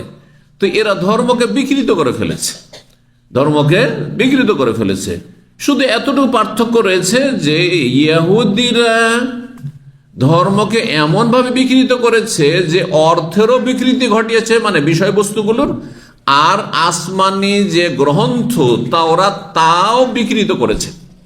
আর আমাদের মুসলিম সমাজের বাতিল ফিরকাগুলি, ভ্রান্ত গুমরা ফিরকাগুলি, এই সুফি ভণ্ডরা, এই পীর মুরিদে বিশ্বাসীরা, এই মাজার পূজারীরা ইসলামের বিষয়বস্তুগুলিকে বিকৃত করেছে। তৌহিদের জায়গায় শিরিক করা শুরু করেছে, সুন্নতের জায়গায় বেদাতি ধর্মকর্ম করা শুরু করেছে, কিন্তু কোরআনকে পাল্টাতে পারেনি, কোরআনকে বিকৃত করতে পারেনি। কোরআন আমাদের কাছে যা আছে হুবহু তাদের কাছেও আছে, কিন্তু কোরআনের ভুল ব্যাখ্যা করছে, কোরআনের ভুল ব্যাখ্যা করছে, অবব্যাখ্যা করছে। তাদের তর্জমা কোরআনে শিরক পর্যন্ত আছে। কোরআনের অনুবাদ করতে গিয়ে মাজার পূজার দিকে ডাকছে, বলছে ইয়াকা নাবুদু ওয়া ইয়াকা নাস্তাইন। ওদের একটা তাফসীর শোনাচ্ছি মাজার পূজারীদের, বেরেলভীদের। ইয়াকা নাবুদু মানে কে বলতে পারে? যে বলবেন হাত তুললেন। ইয়াকা নাবুদু হয়নি বলে আল্লাহ, আমরা শুধু আপনারই ইবাদত করি। তাকিদ করে আরেকটু, ইয়াকা আপনারই ইবাদত করি, আর ওয়া ইয়াকা নাস্তাইন, আর আপনার কাছেই সাহায্য, আর কারো কাছে না। কথা বলছে না? এটা হচ্ছে অর্থ, কিন্তু ওখানে ব্র্যাকেটে লিখছে যে ইনডাইরেক্ট। কি লিখছে? বিল ওয়াস্তা। ইনডাইরেক্ট মানে আল্লাহ তোমারই ইবাদত করি আর তোমার কাছে সাহায্য চাই, কিন্তু ডাইরেক্ট নয়। ওই খাজা বাবার মাধ্যমে আর বড় পীর জিলানির মাধ্যমে, শাহজালালের মাজারে সেজদা করার মাধ্যমে। নাউজুবিল্লাহ। কথা বলতে পেরেছেন? এইভাবে তারা কোরআনের অর্থের বিকৃতি ঘটিয়েছে, হাদিসের অপব্যাখ্যা, যেটাকে অপব্যাখ্যা বলে, অপব্যাখ্যা করেছে। আর তারপরে মানুষকে আরবি পড়ে পড়ে গুমরা করেছে। আমাদের দেশে বেদাতীরা বলেন না যে কোরআনে মিলাদের কথা আছে। ওই একজন আলেমের ওপর জুমার দিনে না মসজিদে গিয়ে কি করলো? আক্রমণ করলো, হত্যা করার চেষ্টা করলো এক জালেম শয়তান। আল্লাহকে দূর করুক, আর এইরকম যারা জালেম তাদেরকে দূর করুক। তো তাকে যখন ধরে নিয়ে গিয়ে জিজ্ঞাসাবাদ করছে, তখন বলছে আল্লাহ কোরআনে মিলাদের কথা বলেছে, আর এ বলছে মিলাদ করা বেদাত হারাম। কথা বুঝতে পারছেন? তো বলছে কোথায় আছে কোরআনে মিলাদের কথা? বলছে ইন্নাল্লাহা ওয়া মালাইকাতুহু ইউসাল্লুনা আলান নবী ইয়া আইয়ুহাল্লাযীনা আমানু সাল্লু আলাইহি ওয়া সাল্লিমু তাসলিমা। কালকে আয়াতের তাফসীর করেছি, ঠিক না? মিলাদ, মিলাদ আছে এই আয়াতে। আমি যে পড়লাম ইন্নাল্লাহা ওয়া মালাইকাতুহু ইউসাল্লুনা আলান নবী, আছে কত? তাহলে কোথা থেকে চলে আসলো মিলাদ? মিলাদ মানে জন্মবার্ষিকী, বোঝা গেছে না? জন্মবার্ষিকীর হদিসই নেই আয়াতে। এই আয়াতে কিসের কথা আছে? দুরুদের কথা আছে আর সালামের কথা আছে। দুরুদ সালাম আপন আপন জায়গা থেকে একে একা পড়বেন। কালকে বলেছি সম্মিলিত না, যে আমি সুর ধরিয়ে দেব আর আপনারা ঝাঁকে ঝাঁকে পড়তে থাকবেন, এটি বেদাত, এটিও জায়েজ নাই। আর এর নাম কেন মিলাদ হয়? মিলাদ মানে জন্ম বার্ষিক, ওয়ালাদা ওয়ালাদা থেকে। ওয়ালাদ মানে কি? ওয়ালাদ মানে সন্তান। লাম ইয়ালিদ ওয়া লাম ইউলাদ, জন্ম নেওয়া। ওয়ালাদা ইয়ালিদ মানে জন্ম নেওয়া, আর মিলাদ মানে জন্মের সময়কাল, তারিখ। বুঝতে পারছেন?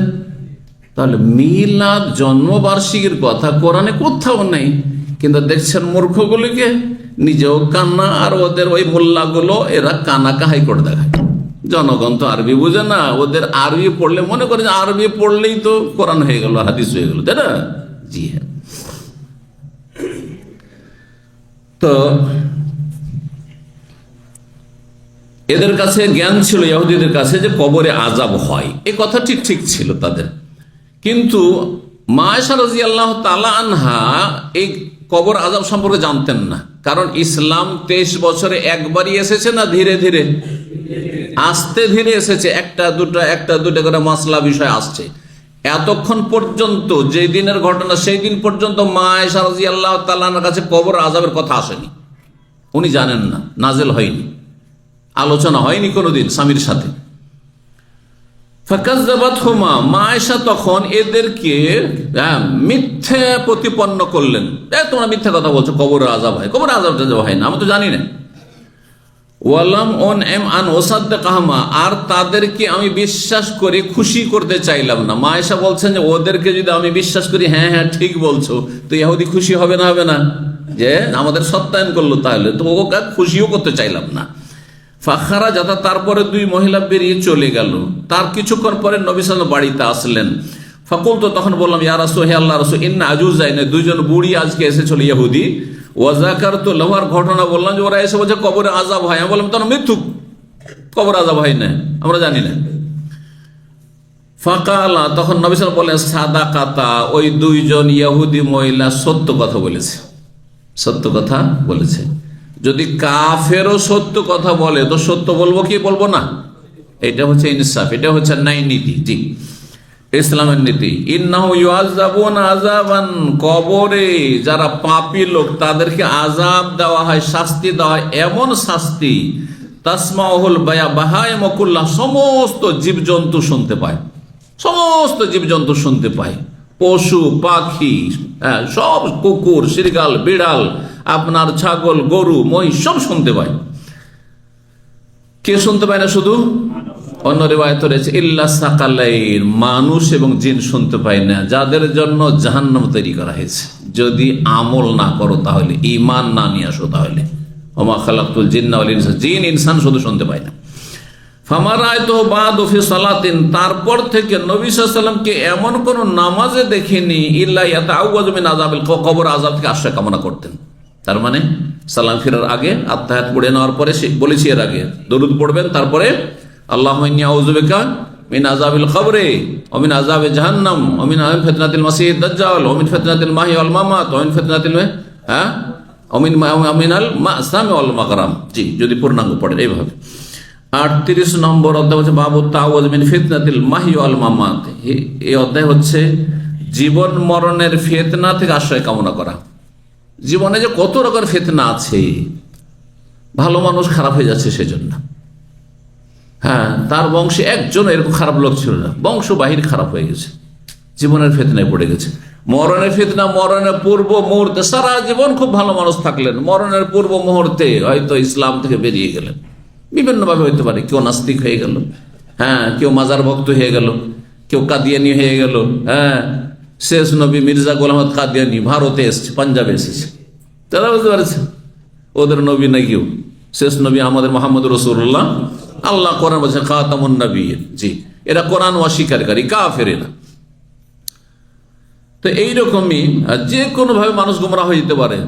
যেই সময় মরণ আসবে তার আগে খানে মদ খেয়ে নিয়েছে, হ্যাঁ, মদ্যপ হয়ে মারা গেছে বা আত্মহত্যা করে মারা গেছে।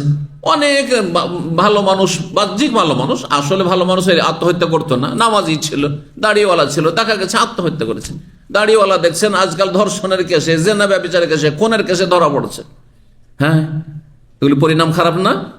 ফিতনাতুল মাহিয়া, জীবনের ফিতনা আর মরণের ফিতনা এগুলো। আর মরণের পরের ফিতনা হচ্ছে কবরের জীবনের ফিতনা বা আযাব শাস্তির ফিতনা।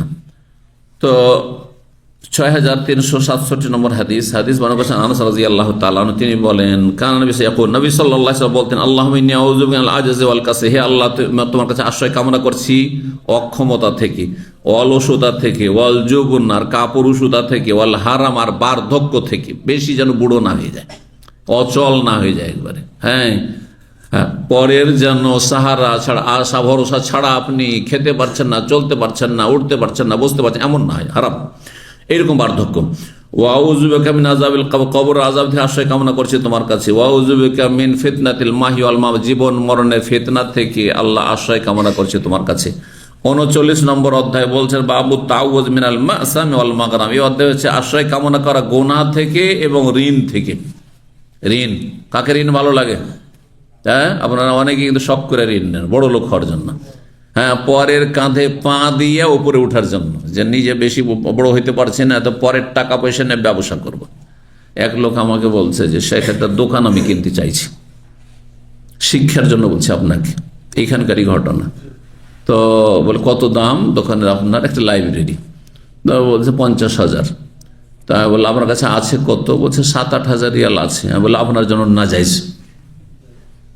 আপনার জন্য এইভাবে কেনা, বাকিটা কি করবে? বলছে দিনী ভাইদের কাছে ধার কর্জা নিয়ে নিব, দিয়ে তারপরে নাজায়েজ কাজ, এরকম কাজ। আপনার যতটা চাদর ততটা পা লম্বা করেন। আপনার কাছে 10,000 নেই, আপনি ইনভেস্টার হয়ে বসে আছে, আপনার কাছে 50,000 নাই, এবার ইনভেস্টার হয়ে যায় আমি। আরে পাগল সব, এ আকাশ ছোঁয়া স্বপ্ন। এসব স্বপ্ন যারা দেখেছে তাদের অধপতন ঘটেছে, দুনিয়া তো ক্ষতিগ্রস্ত, আখিরাত তো ক্ষতিগ্রস্ত। আস্তে ধীরে যারা আগে বাড়ার চেষ্টা করে এবং কর্মঠ হয়, মেহনত হয়, তারা উন্নতি করতে পারে। আল্লাহ যেন দিন দুনিয়া বুঝার তৌফিক দান করেন। কারো কাছে আপনি দ্বারস্থ হবেন না, ভিক্ষা করবেন না, আর ঋণ কর্জা নেবেন না। ঋণ কর্জাও এক রকমের ভিক্ষা চাওয়া, নিকৃষ্ট কাজ, জায়েজ কিন্তু ভালো কাজ নয়। যেমন গরিব মানুষের জন্য ভিক্ষা করা জায়েজ কাজ, কিন্তু নিম্নমানের কাজ। 6368 নম্বর হাদিস বর্ণনা করছেন মা আয়েশা রাদিয়াল্লাহু তাআলা, তিনি বলেন নবী সাল্লাল্লাহু আলাইহি ওয়াসাল্লাম বলেছেন, আল্লাহ এই দোয়া বলেছেন, আল্লাহুম্মা ইন্নী আউযু মিনাল কাসালি ওয়াল হারামি ওয়াল মাসামি ওয়াল মাগরামি ওয়া মিন ফিতনাতিল কবরি ওয়া আযাবিল কবরি ওয়া মিন ফিতনাতিন নারি ওয়া আযাবিন নার ওয়া মিন শাররি ফিতনাতিল গিনা ওয়া আউযু বিকা মিন ফিতনাতিল ফাকরি ওয়া আউযু বিকা মিন ফিতনাতিল মাসিহিদ দাজ্জালি। কয়টি হলো? 7টি হয়ে গেছে কিন্তু। আল্লাহ মাগসিল আন্নি খাতায়া বিমাইস সালজি ওয়াল বারাদি ওয়া নাক্কি কলবি মিনাল খাতা কামা নাক্কাইতা সাওবাল আবিয়াজ মিনাদ দানাস ওয়া বাইদ বাইনি ওয়া বাইনা খাতায়া কামা বা'তা বাইনাল মাশরিক ওয়াল মাগরিব। লম্বা দোয়া। এতে অতিরিক্ত 2-1টি বাক্য রয়েছে যেগুলো এর আগে চলে গেছে, যেমন কাসাল অলসতা, হারাম বার্ধক্য এসেছে, মাসাম গুনাহ থেকে আশ্রয় কামনা করছে, মাগরাম ঋণ থেকে আশ্রয়, আল্লাহ যেন ঋণগ্রস্ত না হয়ে যায়। অমিন ফিতনাতিল কবরে, কবর তো ঋণ কি একেবারে নেওয়া যাবে না? মাসলা জানেন না, হলে তো আপনারা বিব্রত থাকবেন, তাহলে তো ঋণ নেওয়াই যাবে না, নাকি? ঋণ নেওয়া যাবে না? যাবে না? যাবে, কিন্তু এতটা পরিমাণ ঋণ নেবেন যাতে করে আপনার কাছে অল্টারনেট ব্যবস্থা থাকে, যে আমি ঋণ নিয়েছি কিন্তু আমার জমি জায়গা আছে, ঋণ নিয়েছি আমার আছে, সাইডে অন্য কিছু আছে, আমি ঋণ আর প্রস্তুত, ইমানি দিকটা প্রস্তুত, আমি ঋণ যথাসময় দেব।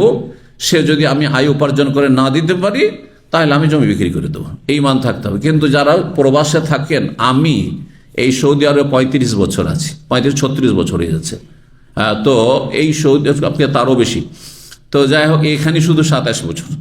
তো তাতে যা দেখলাম যে প্রবাসে যারা ঋণ নেন, এরা দেশ থেকে জমি জায়গা বিক্রি করে ঋণ পরিশোধ করতে হবে, এটা তাদের কল্পনার বাইরে, করেন না।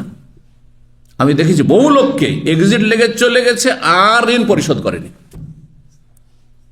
ও মনে করে যে যেহেতু ঋণ নিয়েছি সৌদি আরবে ইনকাম করতে পারতাম তাহলে ঋণ পরিশোধ করতাম, আর জমি বিক্রি করে ঋণ না, না, ওর বাপের টাকা। কথা বলছেন না? আউযুবিল্লাহ। কিয়ামতের দিন বুঝবেন, কবরে যখন আযাব শুরু হবে তখন বুঝবেন, যখন আপনার ক্ষমা করা হবে না, শাস্তি চলতে থাকবে তখন বুঝবেন, হাসর মাঠে যখন নেকি দিতে হবে আর নেকি থাকবে না, তখন গুনার বোঝা পরে নিয়ে জাহান্নামে যেতে হবে, তখন বুঝবেন ভালো করে। দেন আর না দেন, এখন এক সময় দিতে হবে, এই কথাটি সবসময় মনে রাখবেন। ঋণ পেমেন্ট করতে হবে, পরিশোধ করতে হবে, সেটা এখন হোক অথবা তখন হোক। কি বুঝলেন আমার কথা? এখন না করলে হাসর মাঠে দিতে হবে। তো ব্যবস্থা রাখেন, ঋণ নিতে কোনো দোষের কথা নাই, যে 10,000 রিয়াল নিলেন কিন্তু আপনার কাছে ব্যবস্থা আছে, আপনি যে কোনো সময় দিতে পারবেন, চাইলে যে কোনো সময় দিতে পারবেন। আর ওয়াদা করে নেবেন যে এতদিনে দেবো, তার মধ্যে দেবেন। যে সময় পার করে দিলেন, আর যদি বলে ভাই কখন দেবেন একটু বলেন, সেটাও বলতে হবে। আর এক ভাই বলছে এরকম কত যে ঘটনা আছে এখানে, যখন বলছে একটু ভাই বলে দেন তো কখন দেবেন, বলছে সেটাও বলতে হবে, যেন আপনি বেয়াদবি করে দিলেন তার সাথে। আচ্ছা একটু লিখে দেন, আরেকজন বলছে ভাই একটু লিখে দেন, কারণ কোরআন হাদিসে লিখার কথা আছে। আপনি আমাকে বিশ্বাস করেন না? নাউযুবিল্লাহ, কত জাহেলি সব মুসলিমগুলো। এরা এমন নয় যে একবারে বেদিন, বুঝছেন না, কিছু দিন ধর্ম শিখে কিন্তু আমল করে না। এরকম বেআমল হইলে হবে না।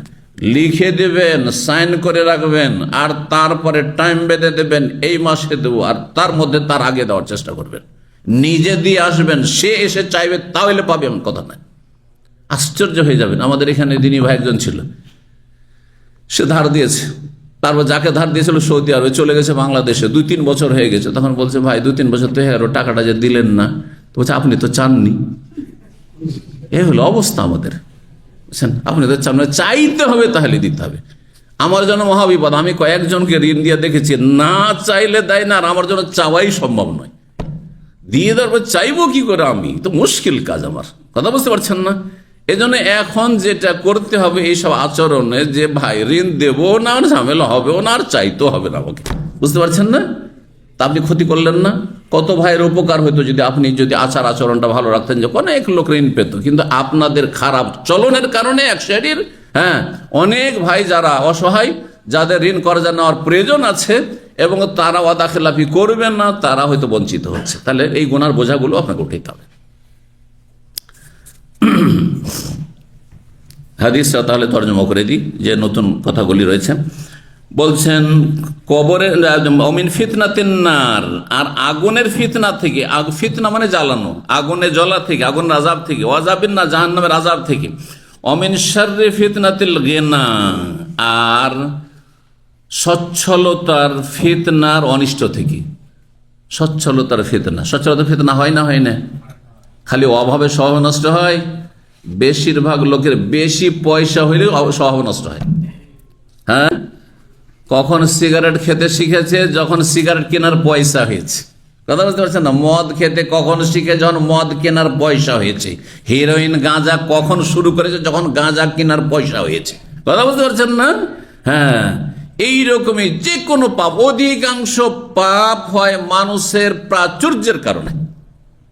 প্রাচুর্যের কারণে ধন সম্পদ একটু বেশি হয়েছে, তখন বিলাসিতা শুরু হয়ে গেছে, হারামখোরি শুরু হয়েছে, হারাম ব্যবসা বাণিজ্য শুরু হয়েছে, জি, আর বড় বড় স্বপ্ন দেখা শুরু হয়েছে, জি। এক শ্রেণীর লোক দেখছেন, হ্যাঁ, একটু ধনকুপ হয়েছে তো স্বর্ণের চেয়ারে বসে আছে, স্বর্ণের থালা বাটিতে খাওয়া দাওয়া করছে। আল্লাহর এমন আযাব যে অসহায় আল্লাহ করে দিয়েছে। হ্যাঁ জি, চোখের সামনে এগুলো দেখতে পাচ্ছেন না, শুনতে পাচ্ছেন না, জানতে পারছেন। আল্লাহ রাব্বুল আলামিন এগুলো থেকে শিক্ষা নেওয়ার তৌফিক দান করুন। হারাম কাজ করবেন আপনি, আল্লাহ আপনাকে পয়সা দিয়ে সেই জন্য স্বর্ণের চেয়ারে বসবেন আপনি, স্বর্ণের আংটি পরবেন আপনি, স্বর্ণের থালাবাটিতে আপনি পানাহার করবেন না, মোটেই না। তো মানুষ আল্লাহ কোরআনে বলছেন মানুষের স্বভাব এত খারাপ, অধিকাংশ লোকের, যে আল্লাহ যদি তাদের রিজিকের দ্বারকে প্রশস্ত করে, পয়সা দেয়, তো সীমালঙ্ঘন করা শুরু করে, বাড়াবাড়ি করা শুরু করে, পাপে ডুবে যায়। না, এটা মোটেই উচিত ছিল না। আল্লাহ শুকরিয়া আদায় করা উচিত ছিল যে আল্লাহ তোমার নিয়ামত তোমার সন্তুষ্টির কাজে লাগাবো, ভালো কাজে লাগাবো। আল্লাহ বুঝার আমল করার তৌফিক দান করেন। তো সচ্ছলতার ফিতনা, বেশি সচ্ছল হওয়া ভালো না। হতে পারে আমি গুমরা হয়ে যেতাম, আলহামদুলিল্লাহ, মাস যাচ্ছে, কারো কাছে চাইতে হচ্ছে না, সংসার চলে যাচ্ছে, আলহামদুলিল্লাহ, এটাই ভালো। জি, আপনাকে আল্লাহ যে অবস্থা রেখেছেন শুকরিয়া আদায় করেন, আল্লাহর নিয়ামতকে ভালো কাজে ব্যবহার করবেন। ওয়াউজুবিন ফিতনাতিল ফাকরি, অভাবের ফিতনা থেকে, গেনার ফিতনা, ধনী হওয়ার ফিতনা, আর হ্যাঁ ফকির হওয়ার ফিতনা, দুটোই ফিতনা। আমাদের সমাজে অধিকাংশ যারা একেবারে নিহাত গরিব, তাদের দিনও নেই, দুনিয়াও নেই, কিচ্ছু নেই, বুঝছেন না? নামাজ রোজা কিচ্ছু নেই, সুতরাং জান্নাতও নেই, আখিরাতও জাহান্নাম। আর দুনিয়াতে ভালো দুটো খেতেও পাই না। হ্যাঁ, ওই কোরবানির সময় গোস্ত ছাড়া জীবনে গোস্ত নসিব হয় না, আর বেদিনও তার সাথে। তো দুনিয়ারও আযাব আর আখিরাতের আযাব। তো মিন ফিতনাতিল গিনা, মিন শাররি ফিতনাতিল গিনা, আর মিন ফিতনাতিল ফাকরি, অভাবের ফিতনা থেকে আল্লাহ বাঁচাও। আল্লাহ অভাবই করে দিও না, যে বাড়িতে খাবার দাবার নেই, ছেলে মেয়েকে বস্ত্র দিতে পারছেন না, ছেলে মেয়ের আপনি রিজিকের ব্যবস্থা করতে পারছেন না, স্ত্রীকে ভরণ পোষণ দিতে পারছেন না, মা বাবাকে একটা পয়সা দিতে পারছেন না, এমন যেন অভাবী না হয়ে যান। ওয়াউযু বিকা মিন ফিতনাতিল মাসিহিদ দাজ্জাল, মাসকানা দাজ্জালের ফিতনা থেকে আল্লাহ আমি আশ্রয় কামনা করছি। আল্লাহ মাগসিল, আল্লাহ ধুয়ে দাও, আন্নি আমার থেকে, আমার গোনাগুলিকে, বেমাই সালজে বরফের পানি দিয়ে, অল বারাদ আর শিলা বৃষ্টি, ওই যে শিলা পাথর হয় যে বৃষ্টির সাথে, বারাদ, তো শিলা বৃষ্টির পানি দিয়ে, ও নাক্কে কালবি, আর আমার অন্তরকে ধুয়ে পরিষ্কার করে দাও, মিনাল খাতা, গুনাহ সমূহ থেকে, কামা নাক্কাইতা সাওবাল আবিদ মিনাদ দানাস, যেমন সাদা কাপড় পরিষ্কার পরিচ্ছন্ন করে দাও তুমি ময়লা আবর্জনা থেকে, ও বাইদ বাইনা বাইনা খাতা, আমার মাঝে আর আমার গুনাহগুলির মাঝে আল্লাহ দূরত্ব সৃষ্টি করে দাও, কামা বাত বাইনাল মাশরিক ওয়াল মাগরিব, যেমন পূর্ব পশ্চিম মাঝে দূরত্ব তুমি তৈরি করেছো। 40 নম্বর অধ্যায় হচ্ছে বাবুল ইস্তিয়াযা মিনাল জুবনে ওয়াল কাসালে। এই অধ্যায় হচ্ছে আশ্রয় কামনা করা কাপুরুষতা থেকে আর অলসতা থেকে। কোরআনে কারিমে সূরা নিসার আয়াত নম্বর 142 রয়েছে মুনাফিকদের অলসতার নামাজ সম্পর্কে। আল্লাহ মুনাফিক যারা মুসলিম সমাজে নামকে অস্তে মুসলিম, কিন্তু অন্তর থেকে আল্লাহকে চাই না, আল্লাহ সন্তুষ্টি চাই না, জান্নাত চাই না, তারা দুনিয়ার স্বার্থে নামাজ পড়ে। এখন দুনিয়ার স্বার্থে যখন নামাজ পড়ে, তো অন্তর লাগিয়ে মন লাগিয়ে তার নামাজ পড়ে না, সেজন্য তাদেরকে আল্লাহ অলস বলে আখ্যায়িত করেছেন। ইন্নাল মুনাফিকিনা ইউখাদিউনা আল্লাহ ওয়া খাদিমুহু ওয়া ইযা কামু ইলা সালাতি কামু কুসালা। মুনাফিকরা আল্লাহকে প্রতারিত করতে চায়, ওয়া হুয়া খাদিম, আল্লাহকে প্রতারিত করতে পারে না, আল্লাহ তাদের প্রতারণার উচিত শাস্তি দেবেন। ওয়া ইযা কামু ইলা সালাত, তার নামাজে মুনাফিকরা যদি দাঁড়ায়ও, কখন দেখবেন পাঞ্জাবি টুপি পরে চলে আসবে, মাঝে মাঝে ভোট কালেকশন করতে হলে পাঞ্জাবি টুপি পরে চলে আসবে, জীবনও নামাজ পড়তে জানে না। বড় বড় নেতা শুনলাম, এক ভাই বলছে যে শীর্ষস্থানীয় নেতা নামাজ পড়েছে, তো জীবনও জানাজা জীবনও পড়েনি, এদিক ওদিক তাকাচ্ছে, কি করতে হবে না করছে জানে না। আর আমি নিজের চোখে দেখে নতুন জামাই নতুন বরকে তো দেখেছি জীবনও সেজদা করেনি আল্লাহকে, আর তারপরে শ্বশুর বাড়ি বিয়ের মজলিসে এসে এখন ওই দিন তো নামাজ পড়তে হবে মসজিদ, তখন আমার বয়স অল্প, দেখি যে ওর নামাজ পড়ছে, তাকাচ্ছে ওইদিকে যে এরপরে কি করতে হবে, দেখছো এইদিকে। নিউ মুসলিমগুলো আমাদের ইসলামিক সেন্টারে যেমন এসে এরকম করে, মসজিদ আমাদের সাথে নামাজ পড়লে তাকাই যে কি করতে হয় না এরপরে, হ্যাঁ ও জানি না তো তারপরে কি করতে হবে। এই যদি হয় অবস্থা, এরা হচ্ছে মুনাফিক মুসলিম সমাজের, অন্তর মুনাফিক, জীবনেও আল্লাহকে চাই দিয়ে না। কামুকোস নামাজেও যদি দাঁড়ায় অলসতার সাথে দাঁড়ায়, ইউরা উনান্নাস লোক দেখানো নামাজ পড়ে, ওয়ালা ইয়াজকুরুন আল্লাহ ইল্লা কালিলা, আল্লাহকে সামান্যই তারা ডাকে, কিছুই ডাকে না আসলে। তো এই সূরা নিসাতে শব্দটি রয়েছে। 6369 নম্বর হাদিস, হাদিস মানে বলেছেন আনাস রাদিয়াল্লাহু তাআলা আনহু, তিনি বলেন নবী সাল্লাল্লাহু আলাইহি ওয়াসাল্লাম এই দোয়াটি পড়তে, আল্লাহুম্মা ইন্নী আউযু মিনাল হাম্মি ওয়াল হাযানি ওয়াল আজজি ওয়াল কাসলি ওয়াল জুবনি ওয়াল বুখলি ওয়া যালিদ দাইন ওয়া গালাবাতির রিজাল। অর্থগুলি হয়ে গেছে। যালিদ দাইন, ঋণের বোঝা থেকে আল্লাহ হেফাজত করুন। 41 নম্বর, যাদের ঋণ আছে বেশি বেশি দোয়া করেন, এই দোয়া দেখবেন ঋণ মুক্ত হয়ে যাবে। অন্তর থেকে দোয়া করতে হবে, অন্তর থেকে দোয়া করতে হবে। বাবু তাওয়াজ মিনাল বুখল, এই অধ্যায় হচ্ছে আশ্রয় কামনা করা কৃপণতা থেকে। বুখল আর বাখাল দুটোর মানে হচ্ছে এক, মানে দুটোই শব্দ বলা ঠিক আছে। এইরকম যেমন হুজুন, হুজুন মানে শোক, আর হাজান মানে শোক। মিনাল হাম্মে ওয়াল হাজানেও পড়তে পারেন, আর মিনাল হাম্মে ওয়াল হুজনে, দুই রকমই পড়া যেতে পারে। 6370 নম্বর হাদিস, হাদিস বর্ণনা করেছেন সাদ বিন আবি ওয়াক্কাস রাদিয়াল্লাহু তাআলা আনহু, তিনি বলেন কানা ইয়ামুরু বিহাউলাইল খামস, এই পাঁচটি বাক্যের নির্দেশ দিতেন তিনি, মানে পাঁচটি এই দোয়া চাইতে বলতেন। আল্লাহুম্মা ইন্নী আউযু মিনাল বুখলি ওয়া আউযু মিনাল জুবনি ওয়া আউযু বিকা আন উরাদ্দা ইলা আরযালিল উমরি ওয়া আউযু বিকা মিন ফিতনাতিদ দুনিয়া ওয়া আউযু বিকা মিন আযাবিল কবর, এই পাঁচটি। তারপরে বলছেন অর্থ এগুলোর সব হয়ে গেছে। 42 নম্বর অধ্যায় বাবু তাওয়াজ মিন আরযালিল উমর, এই অধ্যায় হচ্ছে আশ্রয় কামনা করা দুঃসহ দীর্ঘায়ু হওয়া থেকে। দুঃসহ, যেই দীর্ঘায়ু হওয়া বরদাস্তের বাইরে, আর বরদাস্ত করা যায় না, এইরকম এই অর্থ করতে পারেন। আবার প্রথম যে অর্থটি করলাম নিষ্ক্রিয় আয়ু, কি আয়ু? নিষ্ক্রিয় আয়ু, মানে এমন আয়ুতে উপনীত হওয়া যে আয়ুতে মানুষ নিষ্ক্রিয় হয়ে যায়, কিছুই করতে পারে না, এমনটা যেন না হয়। 6371 নম্বর হাদিস, হাদিস বর্ণনা করেছেন আনাস বিন মালিক রাদিয়াল্লাহু তাআলা আনহু, তিনি বলেন কানা রাসূলুল্লাহ সাল্লাল্লাহু আলাইহি ওয়াসাল্লাম ইয়াতাআওয়াজ, রাসূলুল্লাহ আশ্রয় কামনা করে বলতেন, ইয়াকুল আল্লাহুম্মা ইন্নী আউযু বিকা মিনাল কাসালি ওয়া আউযু বিকা মিনাল জুবনি ওয়া আউযু বিকা মিনাল হারামি ওয়া আউযু বিকা মিনাল বুখলি, হে আল্লাহ আমি আশ্রয় কামনা করছি তোমার কাছে মিনাল কাসাল, অলসতা থেকে, ওয়া আউযু বিকা, আর তোমার আশ্রয় গ্রহণ করছি মিনাল জুবন, কাপুরুষতা থেকে, ওয়া আউযু বিকা মিনাল হারাম, আর তোমার কাছে আশ্রয় গ্রহণ করছি মিনাল হারাম, বার্ধক্য থেকে, হ্যাঁ অতি বার্ধক্য থেকে, শুধু বার্ধক্য নয় অতি বার্ধক্য থেকে, ওয়া আউযু বিকা মিনাল বুখল, আর কৃপণতা থেকে তোমার কাছে আশ্রয় কামনা করছি। এখানেই আজকের আলোচনা শেষ করি। ওয়াজাযাকুমুল্লাহু খাইরান। আল্লাহ রাব্বুল আলামিনের কাছে দোয়া করি আল্লাহ যেন আমাদের এই দোয়াগুলি যে আলোচনা করলাম, এই দোয়াগুলি যেন আমাদের কবুল করেন এবং এই দোয়াগুলি আমাদেরকে নিয়মিত করার তৌফিক দান করেন। আমাদের মনের আশাগুলি আল্লাহ বৈধ আশাগুলি যেন পূরণ করেন এবং আল্লাহর নাজায়েজ থেকে হারাম থেকে আল্লাহ যেন বাঁচিয়ে রাখেন। সমস্ত অনিষ্ট বালা মুসিবত থেকে যেগুলি আমাদের দিন দুনিয়ার ক্ষতি করে আল্লাহ সেগুলি থেকে আমাদেরকে যেন বাঁচিয়ে রাখেন। আল্লাহ আমাদের রিজিকে যেন বরকত দান করেন। যে ভাইয়েরা ইফতার মাহফিল আজকে এসেছেন বিশেষভাবে দোয়া করি আল্লাহ তাদের রিজিকে যেন বরকত দান করেন। যাদের কাজ কর্ম নেই আল্লাহ যেন কর্মসংস্থানের ব্যবস্থা করে দেন। আল্লাহ তাদের রিজিকে বরকত দান করেন। আল্লাহ যাদের রিজিক আছে সেটাকে যেন স্থায়ী করেন। আল্লাহ আমাদের হায়াতে যেন বরকত দান করেন, আমাদের ছেলে মেয়েতে যেন বরকত দান করেন।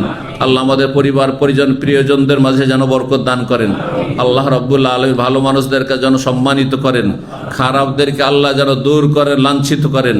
জালেমকে দিয়ে জালেমকে আল্লাহ ধ্বংস করেন, কাফেরকে দিয়ে কাফেরকে আল্লাহ যেন ধ্বংস করেন, মুসলিমদেরকে আল্লাহ যেন হেফাজত করেন। আল্লাহ রাব্বুল আলামিনের কাছে দোয়া করি আল্লাহ যেন আমাদের গুনাহ খাতা মাফ করেন, জান্নাতুল ফিরদৌস দান করেন, জাহান্নামের আযাব থেকে রক্ষা করেন।